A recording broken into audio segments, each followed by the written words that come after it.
Hello everybody, my name is Antonella Zottler. Before we start this discussion today, I just want to give a trigger warning that this discussion is going to look at suicide and mention suicide.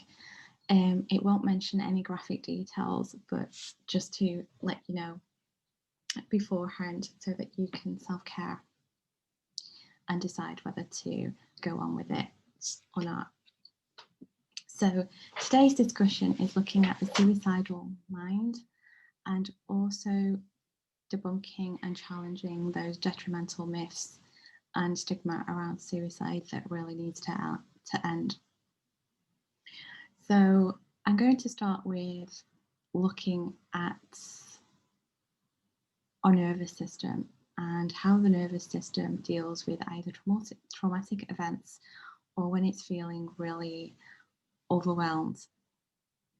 So in traumatic events or great overwhelm to our nervous system, what happens is that these events can rewire our nervous system, which in turn keeps the autonomic system, which is the autonomic system is the system where we have our responses such as flight and freeze or flop in a constant physiological state that supports fear and defense. So we're always in a defensive mode and trying to protect ourselves from fear of threats, whatever that threat might be, even emotional pain. So when the nervous system is in this state of self-protection mode, and that's what it's trying to do, it's trying to protect itself in the best way it can and it knows. We tend to be physically incapable of feeling safe. We can find it really difficult to connect with others, and really difficult. We can find difficulties in healing mentally and physically. So those wounds are still there because it's hard to manage them and heal them when all this is going on. And as you can imagine, all this compounds a sense of suffering. And suicide comes from human suffering. So at the core of suicide is an overwhelming, unbearable sense of suffering due to mental pain. And it's described by Edwin Schneidman in his book, The Suicidal Mind. And I'll just show you a copy of my book of his. And he describes it as a psyche ache, so a psychological pain. So as you can imagine, when we are in this state of distress, great distress, we can also go into a need to escape such suffering. And when we are trying to do that, we are in the flight response. So we are in that mode. And if we think about physical pain, and say when we have a really, really bad toothache, we are desperate to see that dentist. We are desperate even for someone to pull it out. Sometimes we do not care what happens as long as that pain is eliminated. When we are in physical severe pain, we will have doctors administrate drugs like morphine to help alleviate that excruciating pain. But when it comes to psyche ache, it can be really difficult to find ways to alleviate that pain. So when we are suicidal or people end up dying because of the psyche pain, it's actually an attempt to solve a problem and to protect themselves from further hurt from that pain. It's to desperately escape and end that pain.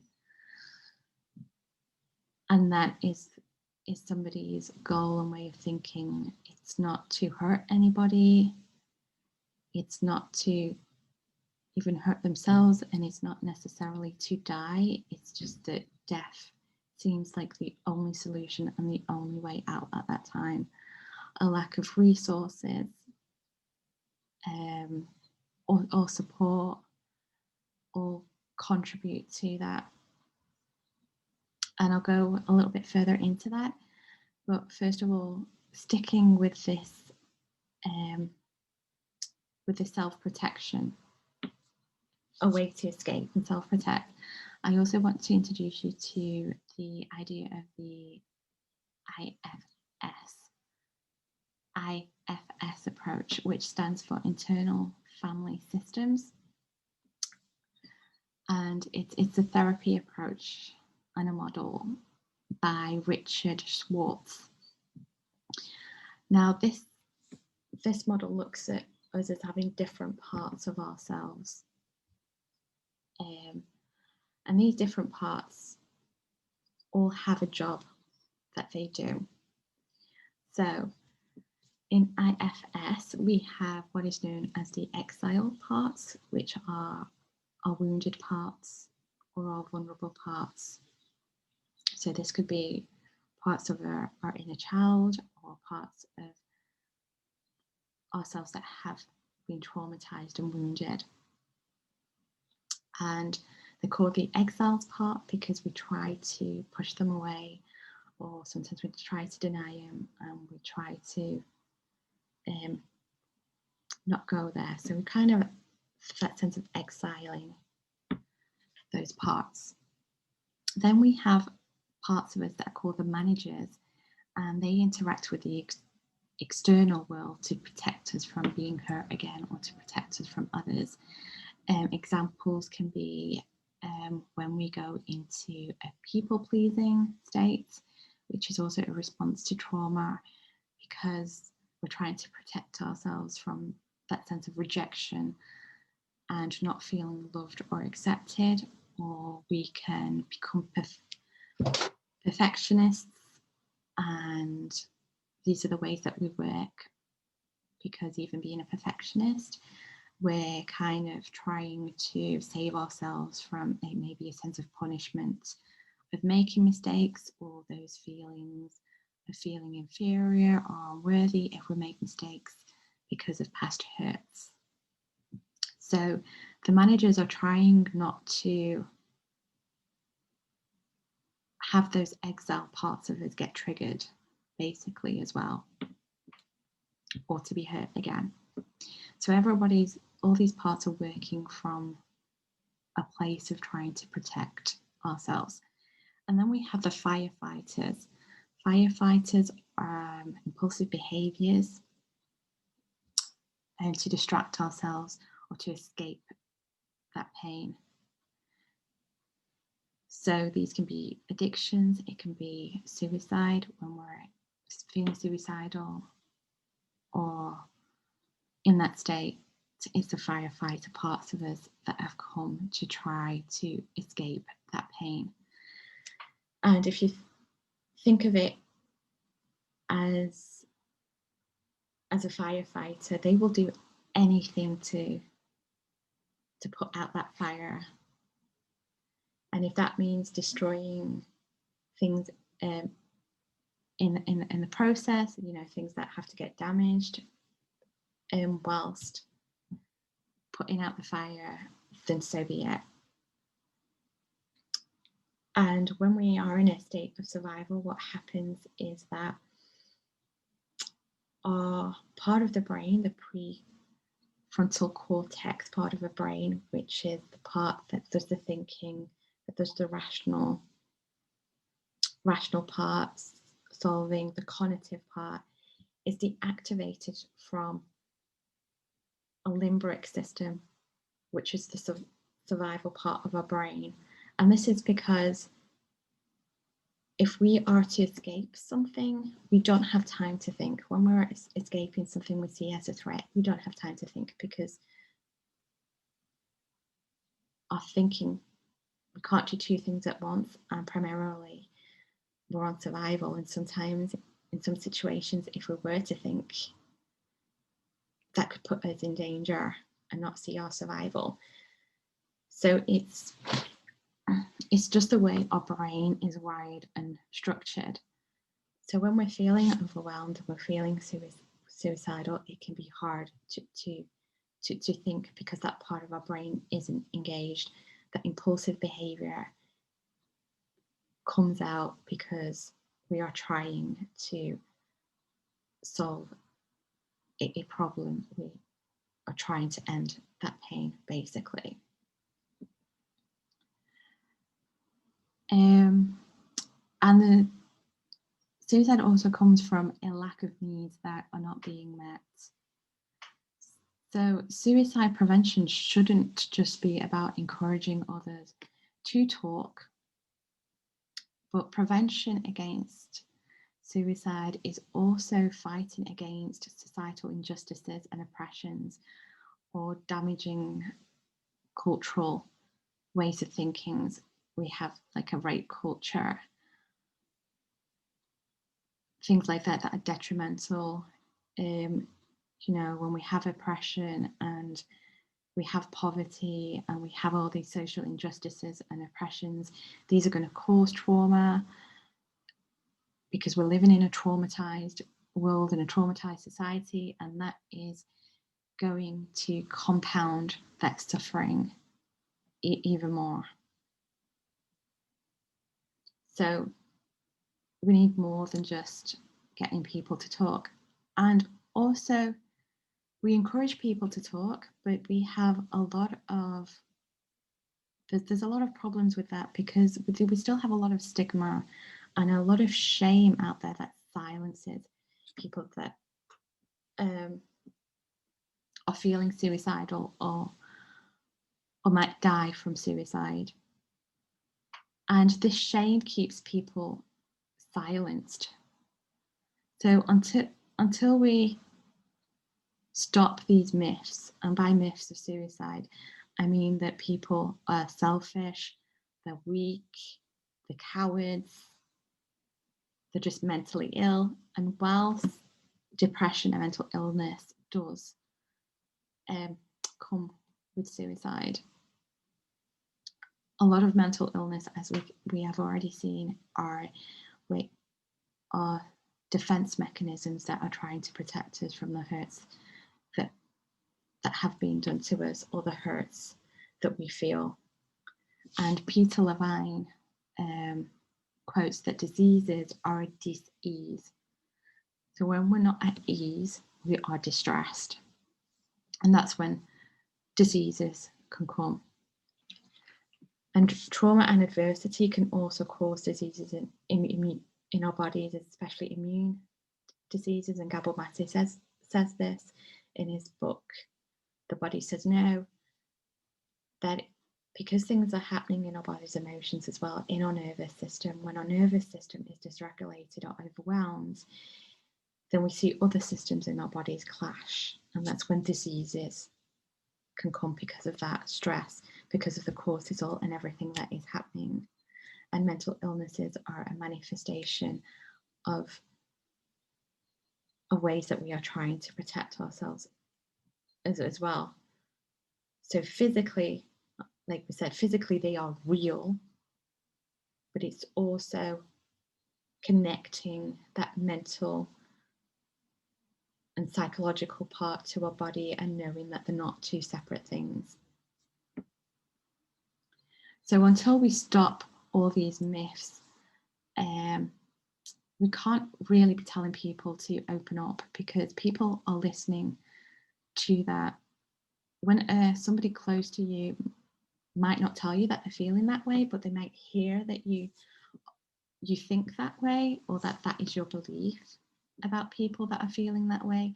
They will not want to open up. So there's that fear of judgment in opening up. There's that fear of not feeling safe, and until someone feels safe, they can't open up. So even when we're telling people to open up, that is not enough. There's a lot of professionals a lot of people that don't want to come to professionals like therapists or GPs or whatever, because a lot of them have been just institutionalized straight away, and certain institutions aren't equipped with dealing with people that are suicidal. They just see it as some symptoms and the body rather than what happened.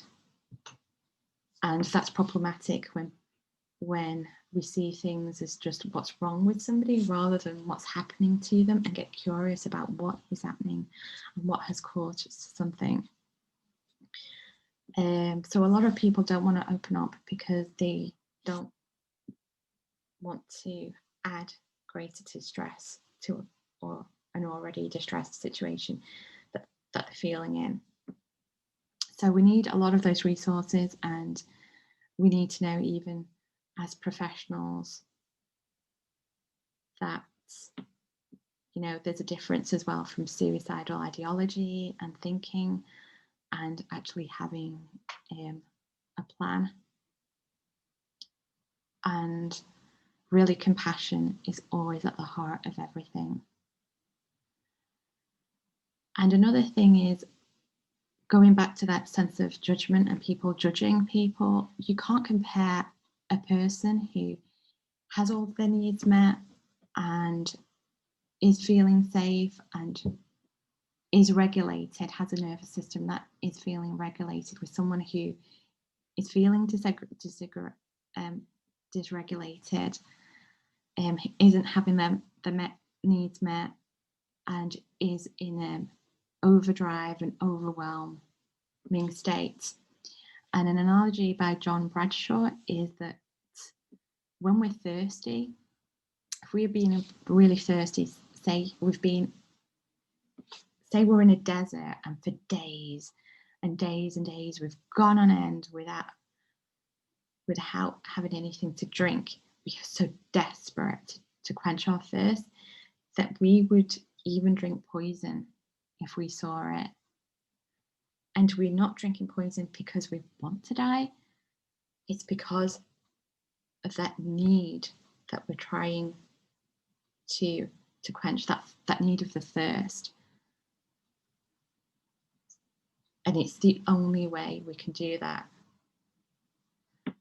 So you can't compare. I know a lot of people that have said, oh, well, you know, really judging people, how can they do that? And they're so selfish again, and everything else that comes with it. And it's like, no, don't judge a pain and a suffering that you don't know of, or a situation that you have never been in. And even if you have been in that situation, say maybe depressed or whatever, and you've never made any attempts or you never felt that way, don't think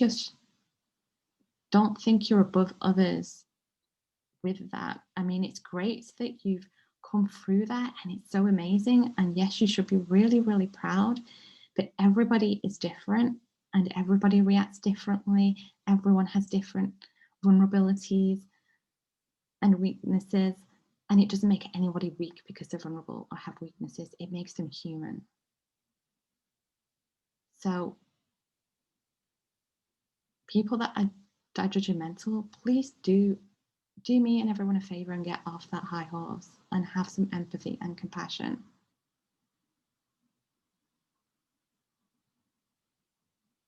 It really needs to stop.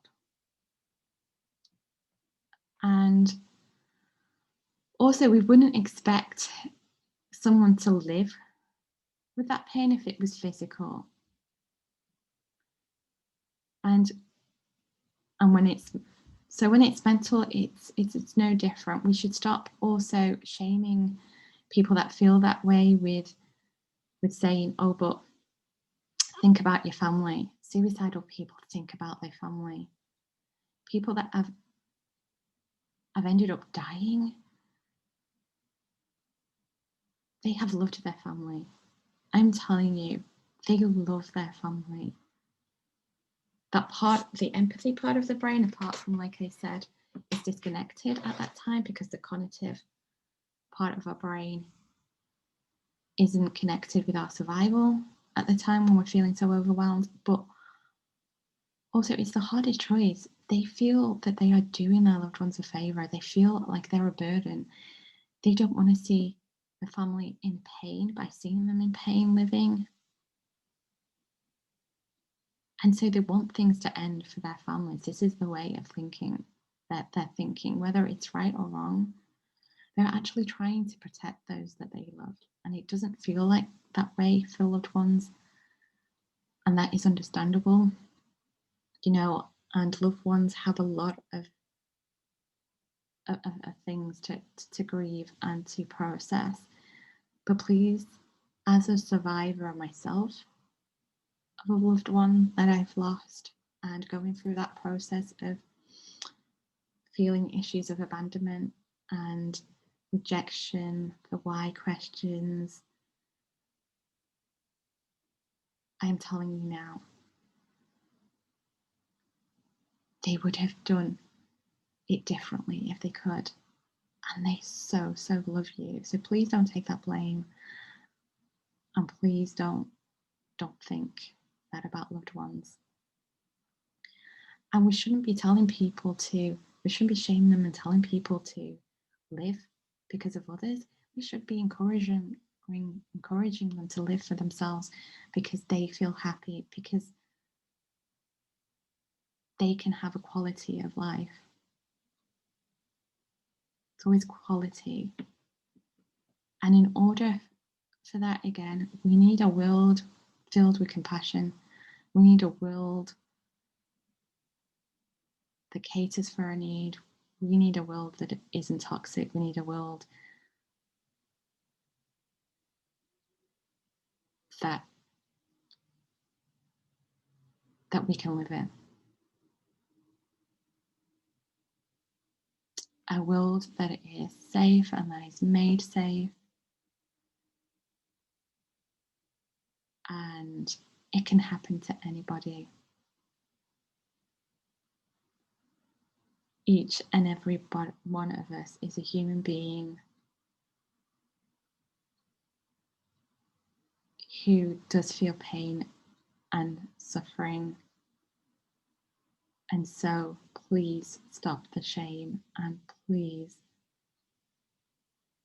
show compassion, because I want to bring dignity back to not only people that have lost somebody from it, I also want to give dignity back to the amazing people that we have lost, and to recognize their courage and the bravery. We only see the tip of the iceberg. We don't see how many years somebody has tried to survive before it's come to that point. We don't see what's underneath the iceberg. It's a bit like when you see a duck, and to us they're calm, they're floating in the water, but underneath that water what we don't see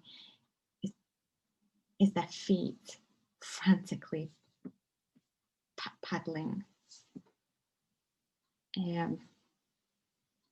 So yes, I want to give everyone my love. I've actually put an article out that goes more into the suicidal mind, and it's got good feedback. So I'll put a link to that. And if you Google Antonella Zottola, the suicidal mind, it should come from my web. The blog should come up. It's also on my website, and I'll give all the details at the end of this. Please take care. Thank you for listening, and much love.